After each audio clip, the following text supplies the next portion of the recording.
Good evening, everybody. This is Correcty Sue, your So What seamstress, and I've been getting a lot of questions about heavy-duty sewing machines. Whether the sewing machines that I have are heavy-duty, will they sew through leather, will they sew through vinyl, will they sew through really thick fabric? Well, I tried to find some pieces of vinyl or leather or whatever to show you all on this lovely Montgomery Ward heavy-duty sewing machine. It's a unique feature that is pretty wild is the table folds out like wings and you're able to, on this very long bed, be able to do sleeves and pant legs. Great model machine. The Montgomery Ward sewing machines were made to last. That's why they're still around. I know some folks think it's hard to find parts for them, but not really, just know how to wear and look, right? And this bandana thing, I don't know how this is going to hang out today, but I had to get the hair up out of my eyes. So I'm going to cover some basics and then some other little tips. This is a, I guess you'd call it a, not tutorial. It's kind of like a training video sort of kind of thing. But anyway, so I've got two cameras here. This one's not aimed right. So I'm going to see if I can adjust this one really quick. I've been having a sound issue. I don't know if you've noticed some of my videos, and I don't know how to get it to fix itself because it's being very ugly to me. Oh, that's a little bit better. I don't know if I probably need to turn this a little bit that way. There we go. So you might see more of the machine than you see of me in that camera. I'm going to pick between the two, maybe even mush them together. Who knows? But anyhow, heavy duty. Heavy duty in a tabletop sewing machine means that it can handle heavy duty items. It does not mean that it is industrial by any way, shape, or form. It is not commercial. Commercial sewing machines are made to be monsters. I mean monsters. If you're going to make leather purses, for example, or you're going to make motorcycle riders gear, you want a commercial sewing machine, not heavy duty. You want a commercial, especially if you're going to be doing a lot of it. I actually assisted two ladies who make purses. One of them, she just does leather. She does lightweight, medium weight leather, excuse me. And they both have commercial sewing machines. Big difference. They're on this huge table, and the table is part of the machine. And when you hit that pedal to make that baby go, it goes with a passion and a force. So like you think it's going to run away with you. So this Montgomery Ward machine, when you're in any machine that says is considered heavy duty, you want to make sure that you are aware of the presser feet that are necessary for doing any kind of thick fabric, whether it's denim, vinyl, upholstery fabric. Upholstery fabric is the equivalent of like a lightweight leather or a vinyl. I could have sworn I had some down in my stash, but I don't. I guess I'll have to get some. If this goes off and I end up with a nasty hair, well, that's all it's going to be. This particular model, when you go to figure out which presser foot you want to use, don't think you can only use one presser foot for every type of heavyweight fabric. There's not one denim foot. There's not one vinyl foot. There's not one thick fabric foot. There's so many different feet that you can use, and it depends on what actually works with the machine you have. I have learned that some of the universal feet do work with the pin, and this is the foot pin that comes with the machine to hold the presser foot in there. Some of them will work with this fine. Others will be just about a 1/16 of an inch wider in the front. Still fits on the shaft for the presser foot. However, this pin that comes with the machine, the pin itself is too short. That 1/16 of an inch makes a big difference.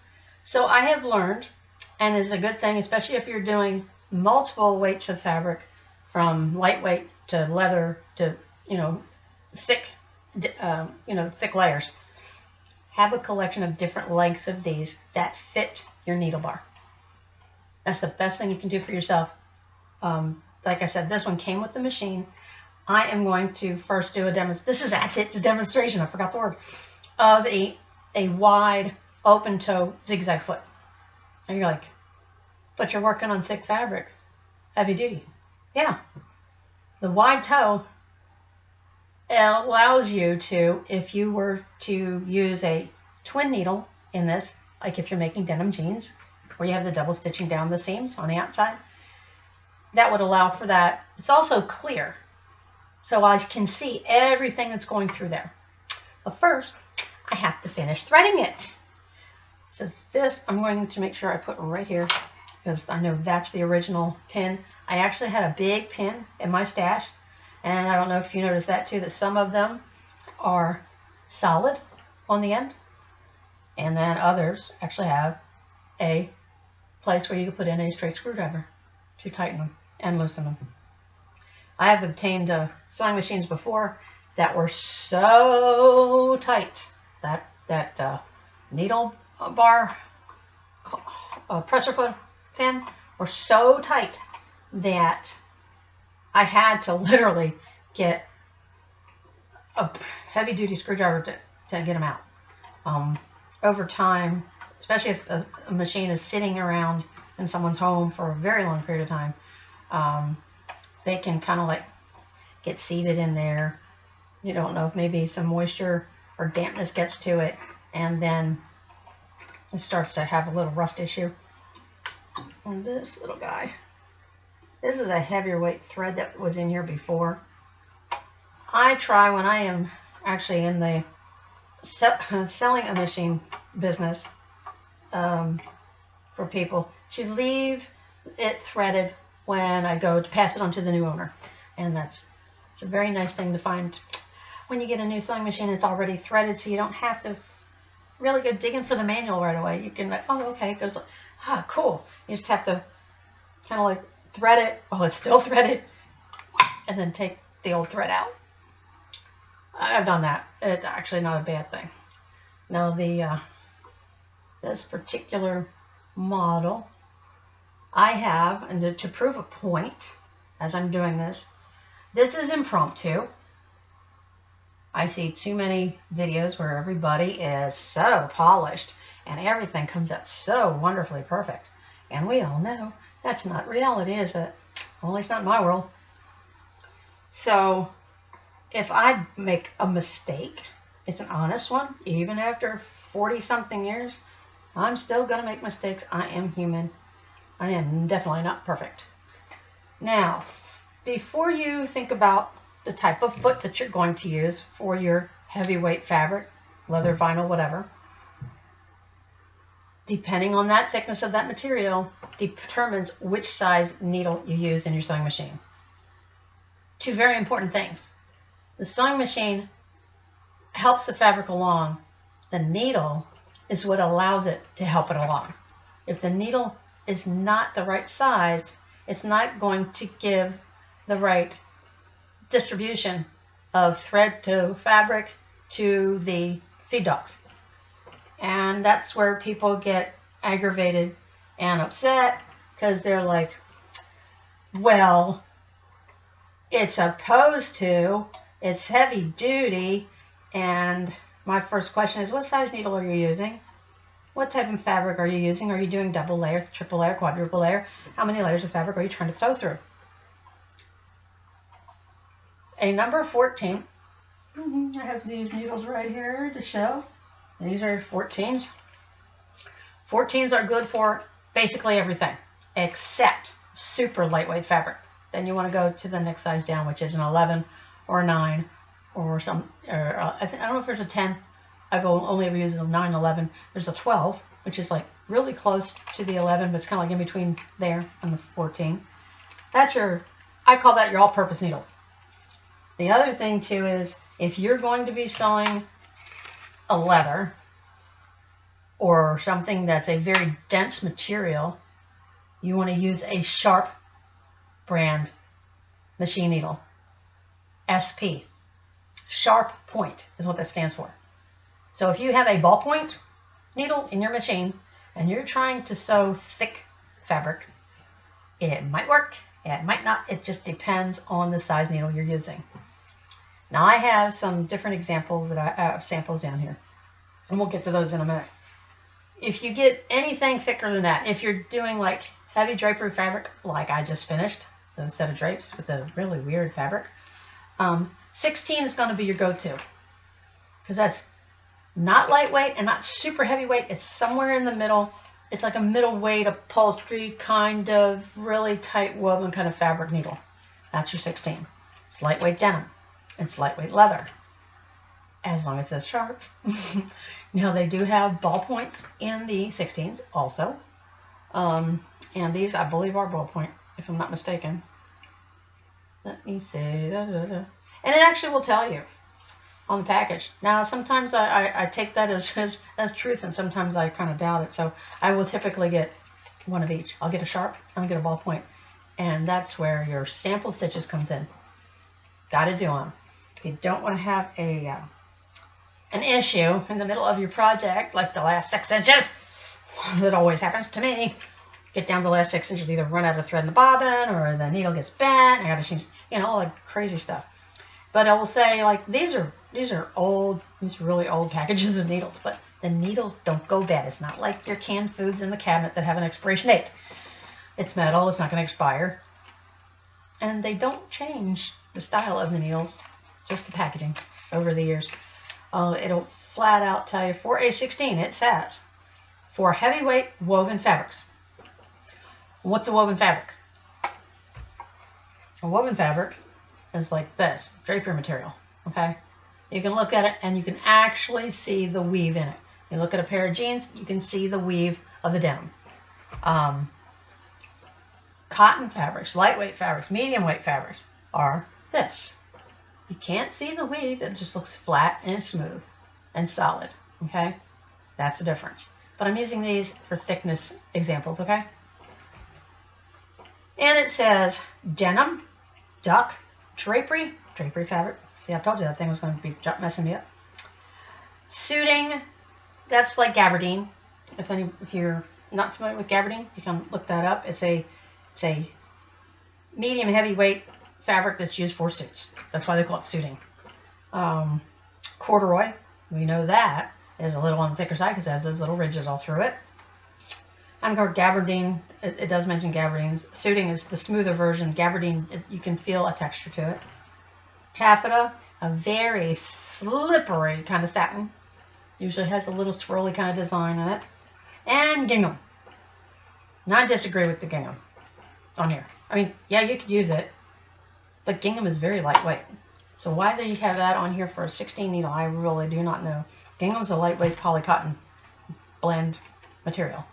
Of course, now since these are made in Japan, maybe that's what they think it's supposed to be used for. I don't know. But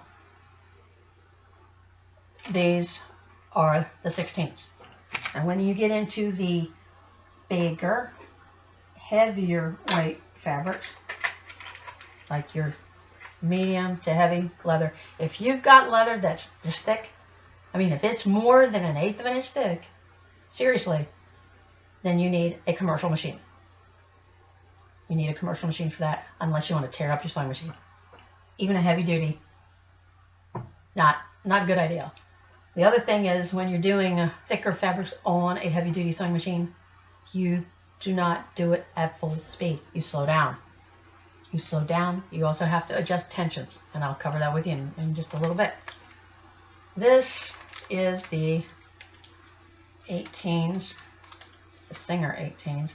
Now, in comparison, I don't know that I can get, if you can actually even see this for me to do it, from a 14 to an 18, there's not much difference, but you can feel it. If you pick up a 14, I've gotten so that I can just kind of look at it, yeah, it's 14. Or that, yeah, that's 14. I'll have to feel it. To find the number on these things, you need a magnifying glass, by the way. It is on the rounded side of the needle's shaft at the top. I still get out my magnifying glass, make sure, because I'll have loose needles laying in my desk, and I go, I don't remember which one that was. I'm really bad about sometimes, not all the time, but sometimes when I'm doing a lot of projects, putting them back where I got them from in the right drawer. So this 18 This is an 18. I don't know if you call it. You can see that 18, and then this is a 14. Now this actually is kind of, actually you can visually and actually see the difference by where the cutout is on these. That's the best way to tell if one's a bigger needle than the other. Instead of closer to the top, go to where you put your thread in, and you can tell because it slowly cuts into the metal, and you can kind of tell that this one on here, that's the 18 and that's a 14. That's the 18 and that's a 14. Yeah, I'm talking to two cameras, isn't that fun? I just thought of this. I just like, well, if one doesn't have sound, the other one's got to have sound, because I know one does. So the 18s, I'm going to leave that 18 out because I may have to change my needle, which I'm sure I'm going to. This is the 14. I already have a 16 in here, I believe. Let's see. Yes, I do. I have a 16 in there because I was using this for something a little bit on the heavier weight side before. And we're going to do it in here. So I'm already starting out with a 16. Other feet you can use for thick fabric, and then we will just dive right in here in a second. There are quilting feet, and those are the ones you can like zone in on right away. Quilting feet are made for thick material in the fact that quilts are thicker.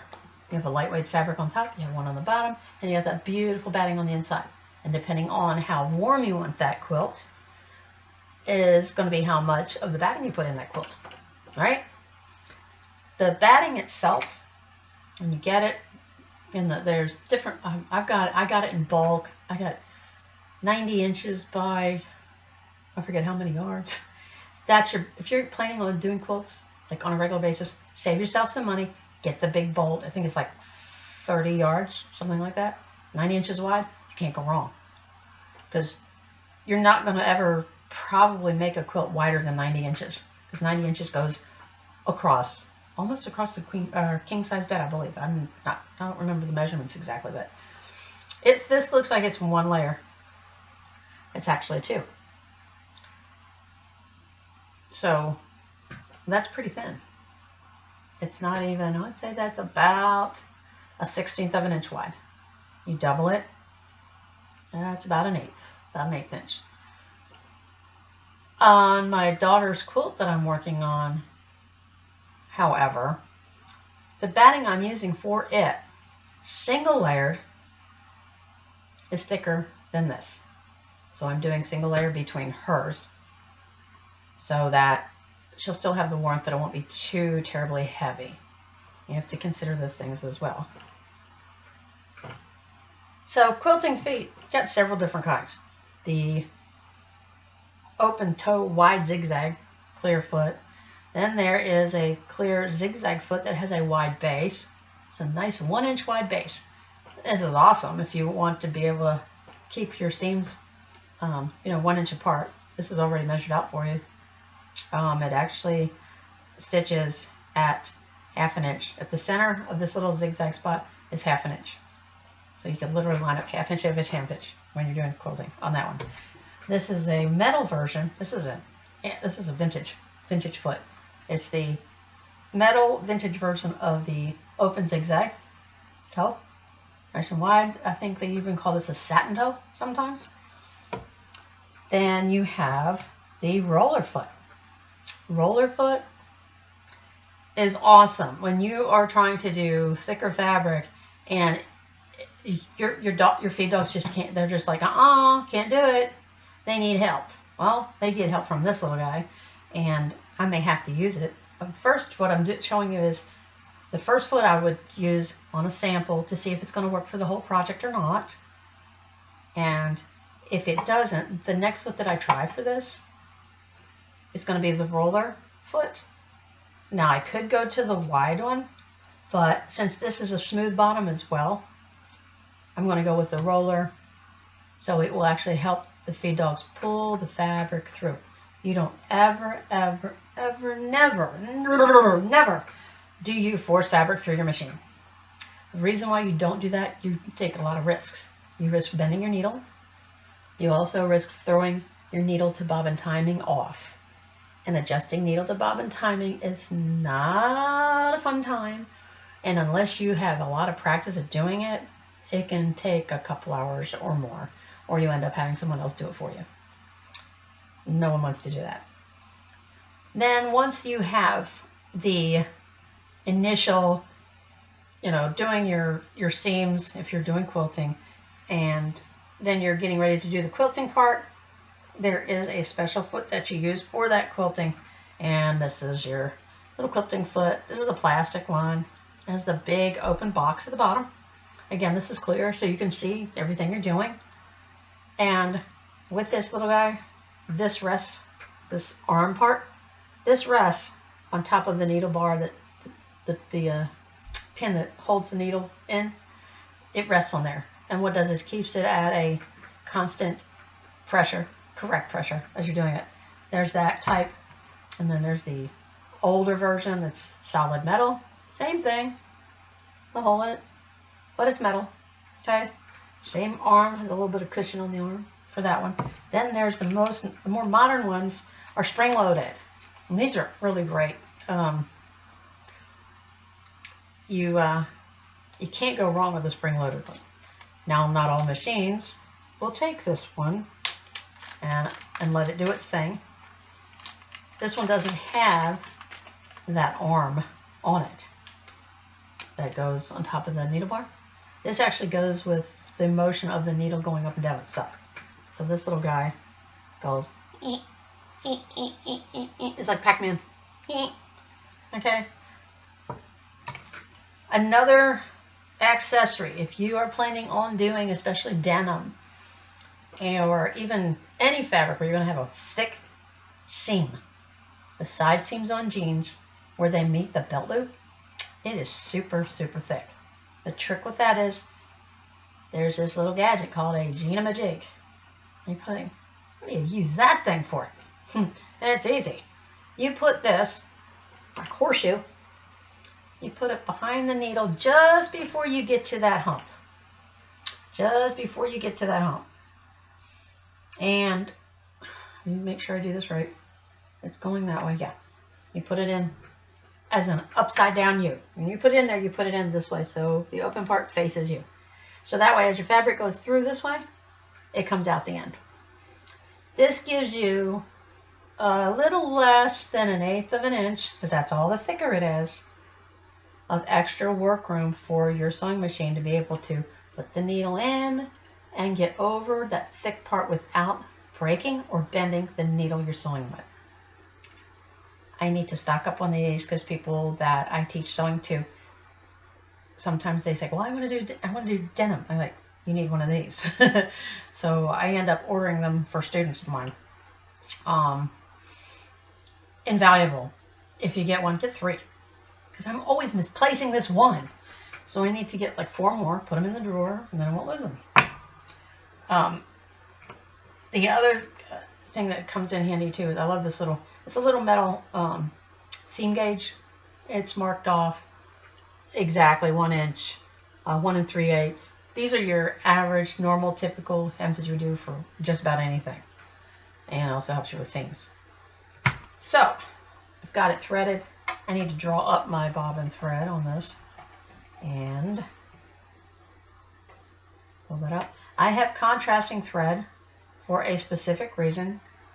In my care guide that I give with every sewing machine that I have sold,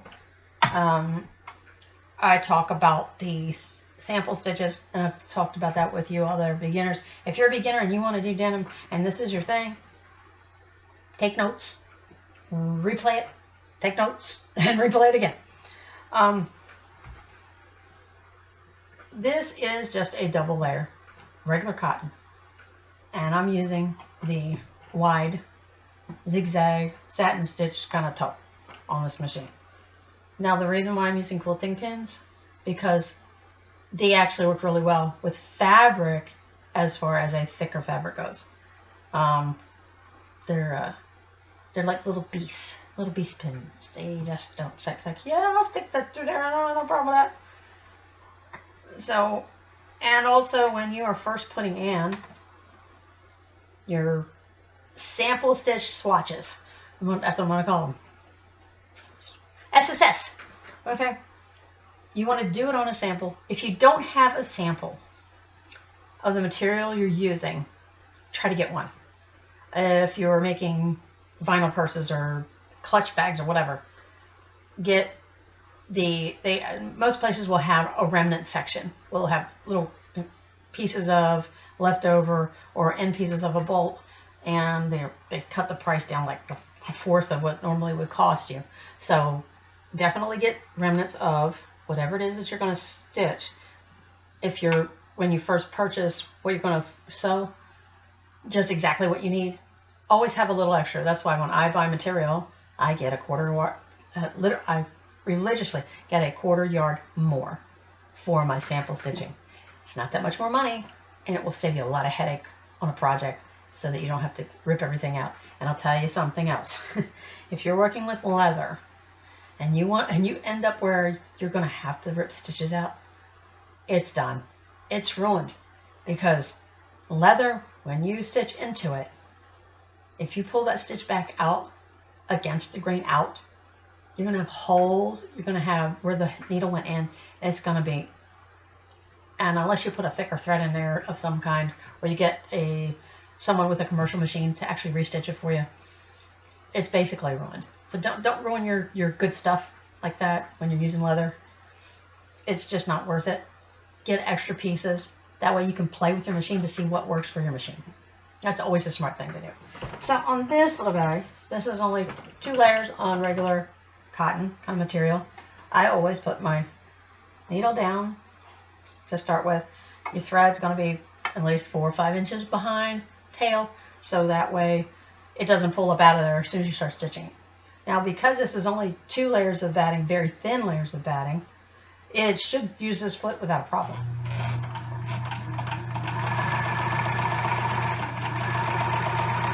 And it does. Now, when you're doing your samples, you want to look for a couple different things. Now, you've got stuffing in here, and you want to make sure that your stitches look nice and smooth on top and smooth on the bottom, and these are absolutely beautiful. Can you see that? They came out lovely. There's no loops or anything, but that's only 2 layers. Okay, so this foot would be perfect for this weight material, and I wouldn't have to change it. Now I'm going to go 2 layers with, poke myself again, upholstery weight. This is it's not a real heavy upholstery weight because it's pretty pliable. I mean, it moves. You know, it's not like rock. So we'll check this foot and see how it does with 2 layers with this fabric. And the same foot. Put that down, needle down in there, and then go for it. Now remember, this is a size 16 needle. I have not changed the needle to anything and left it at a 16. 16 is doing wonderful with what I've got. Okay, so we're going to pull this one out and check our stitches on this sample. Oh, these look really good too. The only thing that starts to concern me with this is the fact that you start seeing some stress on the stitches underneath, which means if I wanted this to not, like, I'll show you when I do a second row on something like this. And this is another thing you want to try on your samples, is run a second row just a 1/4 inch away from the first one and see how the fabric behaves in between and from stitch row to stitch row.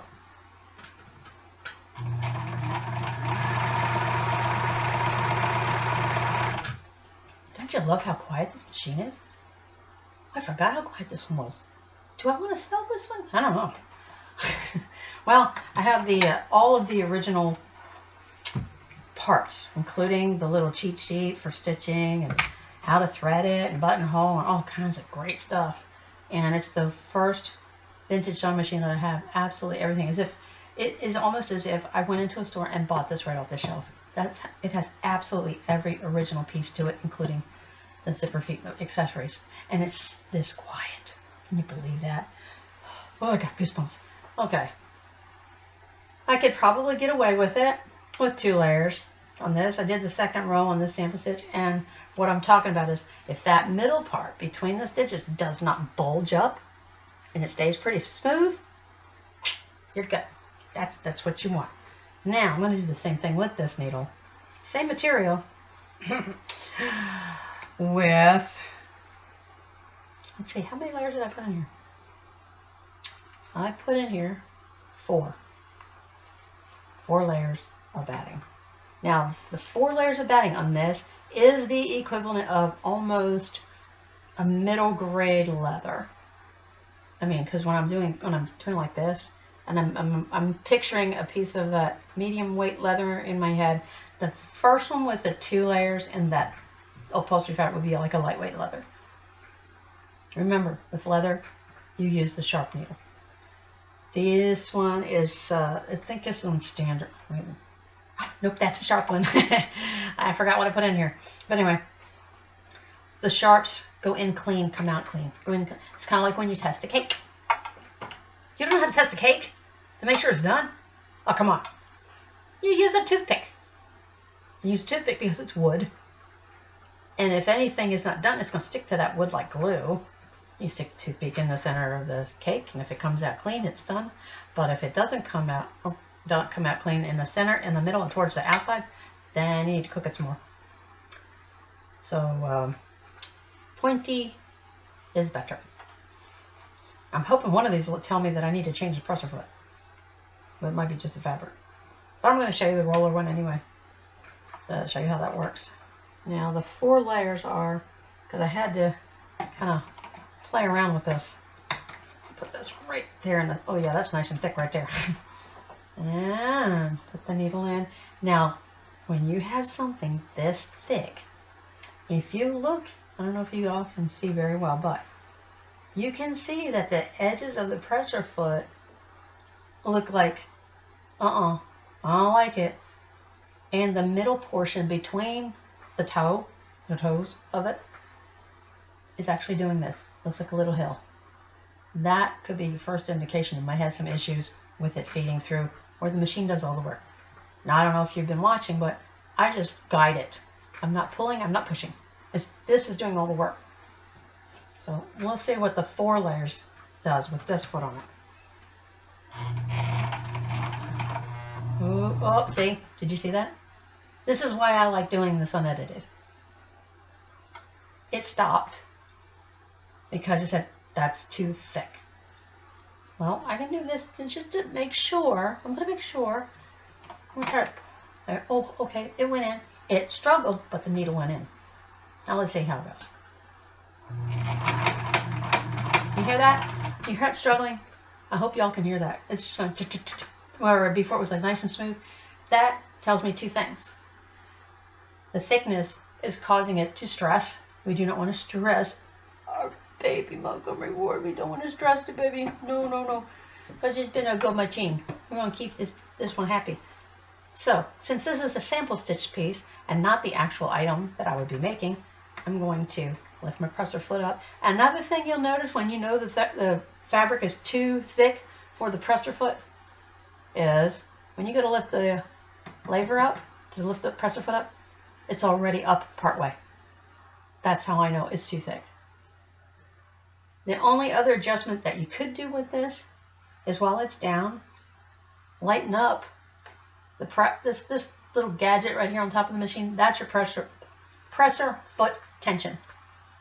So a lot of mistake that people make is they start out with lightweight material, then they go to a heavyweight project, and they forget that this little gadget right here can save them a lot of headache. You loosen this up, it takes some pressure off the presser foot, but that the feed dogs can still do their thing because it's so thick, it's still going to feed it through. So I'm going to adjust it just for fun and see if that helps. Because I've not worked with this. See, it pops away. That's just totally loose. There's no pressure on the presser foot at all at that point. And then you just slowly push it down. Now, that's a little bit looser than what I had it before. Some of these will have lines on it, and you can judge it by the line that it's on. I should probably put some lines on this one. Wouldn't hurt. They're usually about a 1/16 of an inch apart. And let's see what happens this time.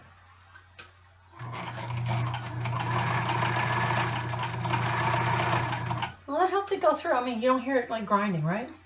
But as I'm watching it, it's a little too tight.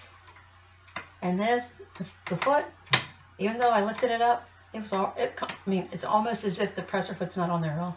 And honestly, it's just like, so we're going to change the foot for this thickness. And these are the things that you do. You can actually see where it started to do that hesitation, that grinding noise, it's reflected on the back side. You might not see it on top, but it'll show it in the bottom. You can see there are some dark loops back there. I changed the tension and it straightened them up. It fixed it, but that it shouldn't stitch like that. So we're going to change press foot. And we're going to go to the roller foot, which is right here. What I love about these shank adapters is if you have the clip-on feet, just have several of these clip-on shanks on all of your feet, and you just swap them out instead of, you know, I mean, yeah, you can, you know, release some of that, but sometimes it's just easier to take the whole thing. It works for me anyway. Some people are like, it's too much trouble. Okay, well then don't do it that way. Do it your way. Now I'm trying to see if this one will actually not have to change the pin on it. Here's a screw pin, pressure foot pin. It has that lip on the outside. That's a little bit wider. There it goes. And you always want to make sure, always, that shank adapter is up as high as it will go before you've start to sew, and that way it'll be right where it's supposed to be. Now there are two roller balls on this thing. There's one in the front, one in the back. It has double help now. Double help to pull that through. Again, this is only a 16 needle. I have not put an 18 in here. Now I could leave the 16, put the 18 in there. The only difference is that's going to make is it's going to make bigger holes for the stitches. It's not going to help with pulling it through. So we're going to do the roller foot on 4 thick. Now, when I put that press foot down, it's not hard. Now I did not loosen up the presser foot tension just now, because I want to see what it's going to do. Because the last one, it corrected it, but it was still kind of struggling. The stitches were like kind of jammed together, too tight. So I'm going to try it this way and see if that's all it needed was something to help pull it, to keep a consistent tension on the batting and the threads. Let's see.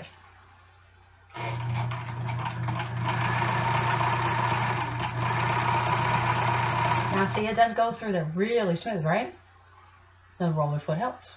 It really does.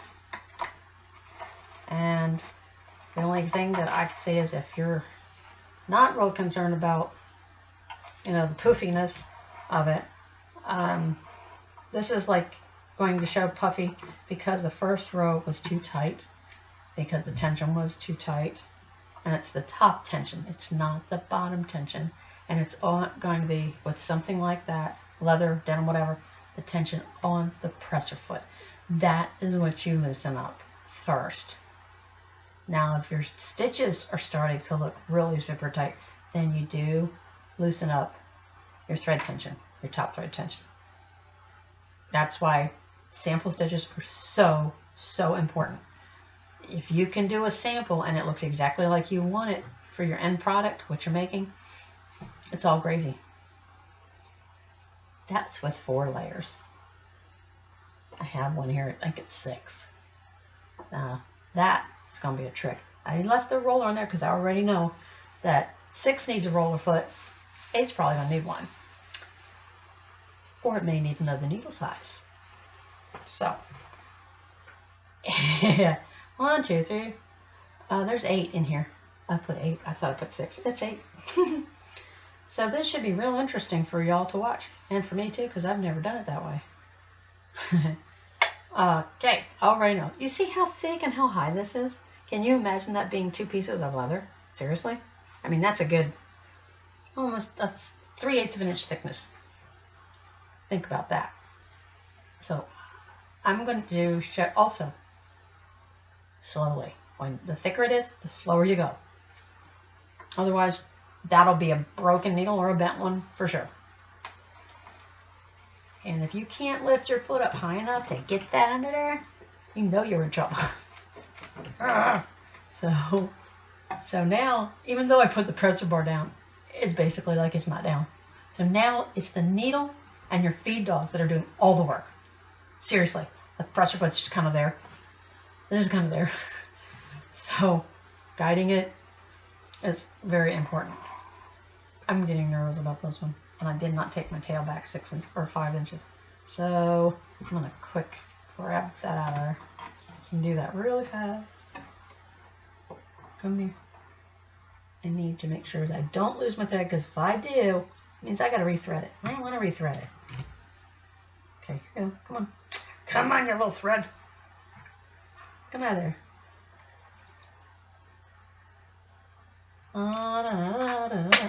Don't you fall on the floor. Oh, it's a clear one. I never did use that one, but I don't use that one unless it's more the cotton, like thick cotton layers. I'll use the clear, wide 1 inch, like quilting foot. It's actually, I think, called an applique foot, technically. Okay. Now remember, if you're going to pull this thread, top thread, that your pressure foot or lever's got to be up. Oh, see, it's okay. Now it's locked in place. I'm gonna put that needle down. I'm gonna close my eyes a minute. I'm scared. I don't know what's gonna do. Let's see. Don't cry, Montgomery Ward. Don't cry.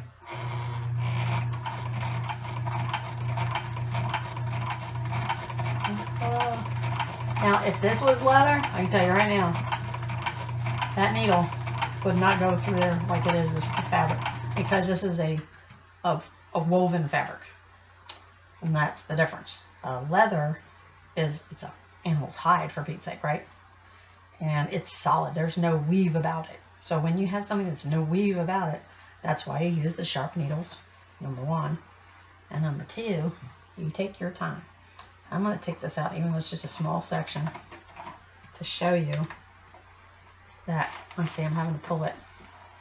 This would be great for like doing upholstering something with a heavyweight upholstery fabric, because you want it to puff up a little bit and you want it to have a little, cushion. But leather, not so much. You wouldn't want to have this happen to leather. And you can see I have not changed the width of my stitches. I've kept that the same. However, on here, let me pull some of that blue through there.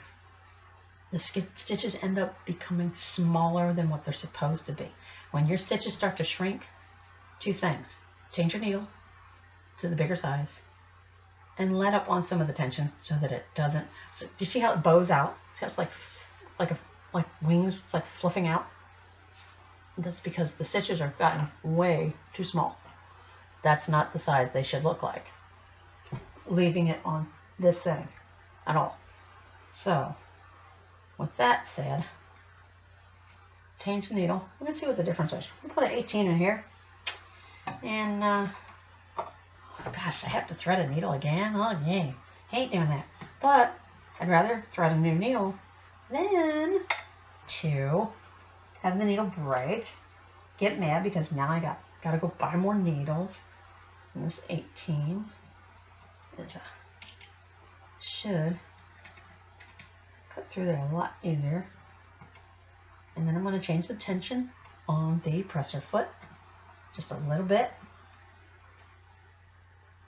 Now, if you do this way, there also is I believe, they still make them, I don't know. There is a presser foot that's a leather presser foot. Made specifically to let it go glide through there. I can't see what I'm doing. Even with the new glasses, I still can't see stuff. That's funny. Well, it's because the needle holes haven't gotten any bigger over the years. They're still small. the needle threaders that I have, I tear them up. I killed more needle threaders than I can count. Sometimes I end up tilting this to get it to go where it needs to go. Alright, go. Put that in that little hole right there. Come on, baby. There you go. MW. Oh, you jumped out. That's the other thing. I don't know about you guys, if you're trying to thread a needle, sometimes the thread like sticks to your skin. It drives me nuts. So I'm going to try this one more time. Come on. When in doubt, cut the end off. You don't want any fuzzy stuff that wants to fight you as far as going in. I'm going to pull that extra out, put it to the side so that if it does stick to you, you won't lose it out of there, especially when you first get it in. Whoops. Wet the back of your needle just a little bit. And somebody told me that makes it pull it through. Funny thing is, it usually does, which I think is amazing to me. There it is on the other side. Just by that little bit of moisture, and then pull that baby through. Okay.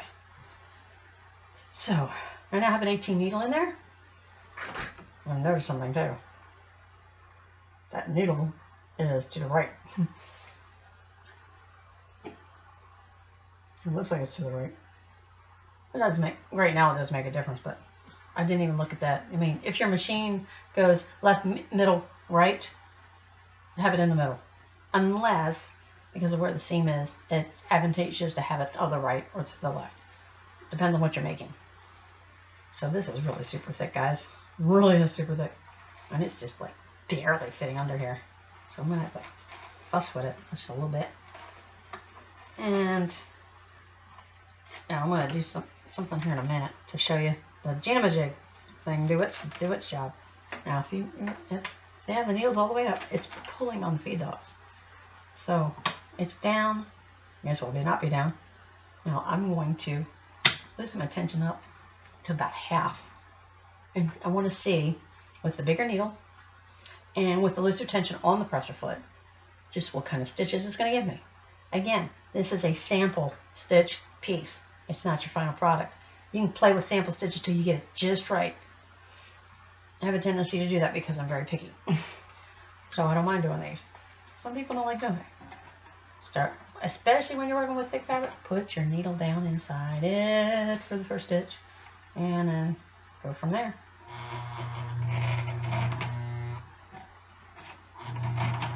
Now look at this, it doesn't like that. There it goes. Okay, well, let's cut it with a thread. Now it was not an unusual thing with this, because actually the spot where I put the needle in, it was actually one layer thicker. I just happened to look at it. It's like, yeah, a little thicker. Now the difference in what I just did is pretty major. Very major. Okay, what did I do? What made the change? Next larger needle. needle. The next larger needle I put in. What else did I do? I didn't change my thread, right? But I did change my presser foot tension to halfway in the middle. With leather, that's probably about what you would do anyway. And as I'm examining my stitches, they are exactly the right size that they should be. They're not tiny. They're not too loose. They're not too tight. Yeah, it's going to pucker because of the thickness, but that's what happens with this kind of thing. And you can probably tell by how deep the valley is in the second row compared to the first one that I did with where it made it really small stitches. So I'm going to try to show y'all that.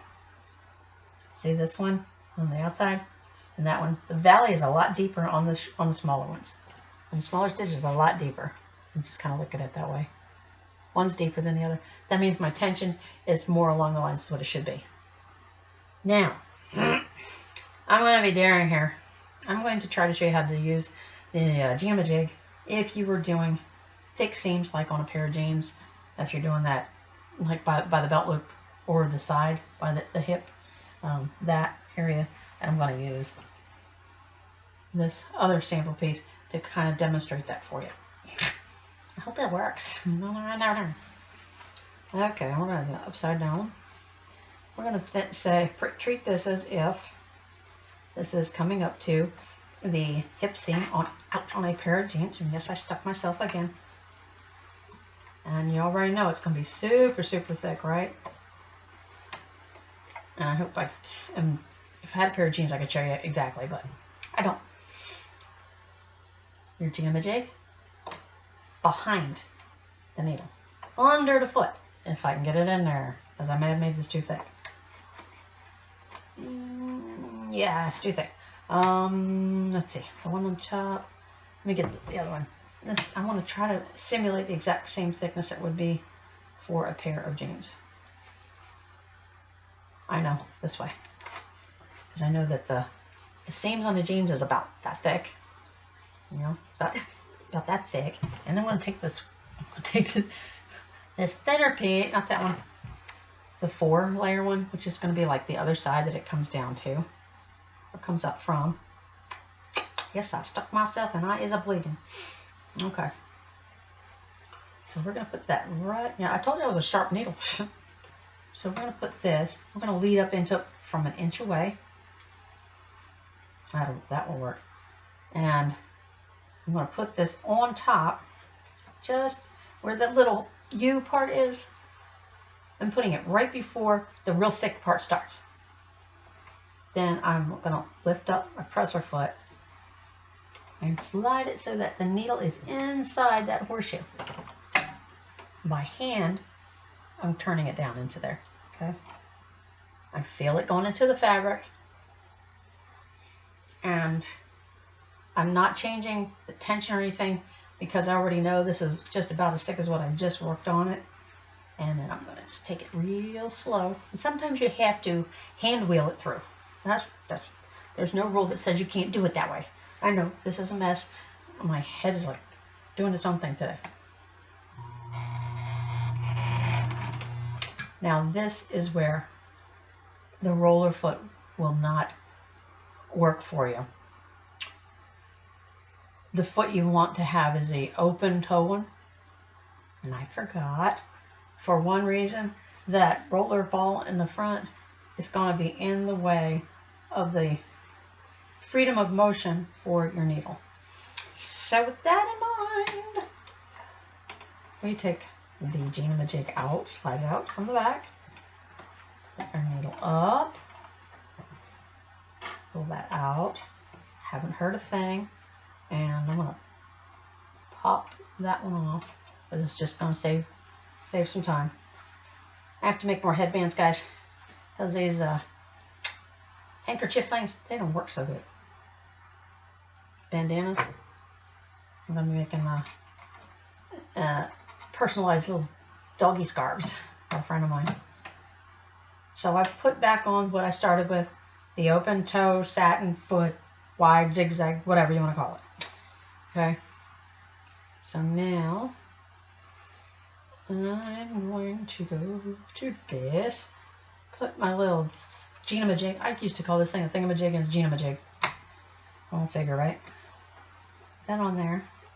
I'm going to go from this thin side where it will be single layer on a pair of jeans to the thick side.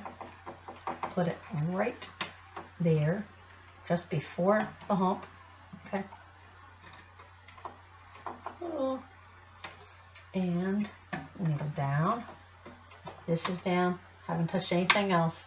But when you're doing a sample, try to emulate what you're going to be doing on your actual jeans, and that way you won't mess it up.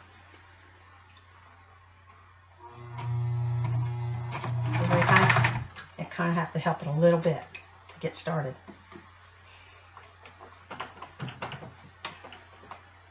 I have to do this on a regular pair of jeans too. I'm just going to have to help it a little.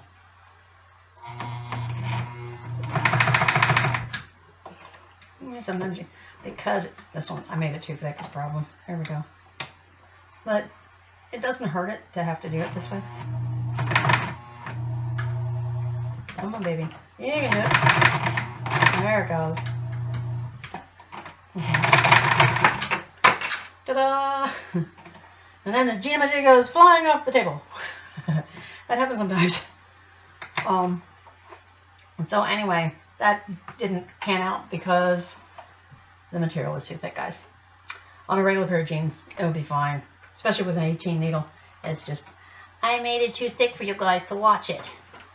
That's not so nice. And let's see, where is that thing? Let's find that little bugger. But anyhow, oh God. See, there we are. Impromptu, real deal. No phony stuff here. I don't like phony, but if you want to work with denim, you want to work with leather, you want to work with vinyl. Vinyl, definitely, you want to use a sharp needle. If it's a lightweight vinyl, you want a very sharp needle that's probably like a 12 or 14 if it's a thin vinyl, a thicker vinyl. 11 for thin vinyl, 14 for thicker. Not too many people make thick vinyl stuff. It's usually like lightweight or medium because it's like an accent kind of material. It's not a durable material like leather is used for, you know, saddlebags and things like that. Things of that nature. So this has been my sampling, and to help you beginners who want to just like, don't want to be a beginner, you want to be a medium advanced, go for it. Hey, if it gives you passion and that's where you find your joy, just do it. Just do it. And please leave comments for me. You know, if you have any extra swatches of like leather or vinyl, and you want me to actually use that stuff, because right now I'm tied up with this big quilt and I don't have time to bake this stuff. But anyway, if you have something like that, drop me a comment as to and ask, where can I send you my scraps so I can see you sewing it, because I'm still having problems. I'd be more than happy to do another video and just do leather and vinyl for you. Okay? If denim, heavyweight sewing machines, and heavyweight fabric, and batting and quilts and all that do it for you, that's your passion. That's your joy too. And you know what? And that's the way you just keep on sewing.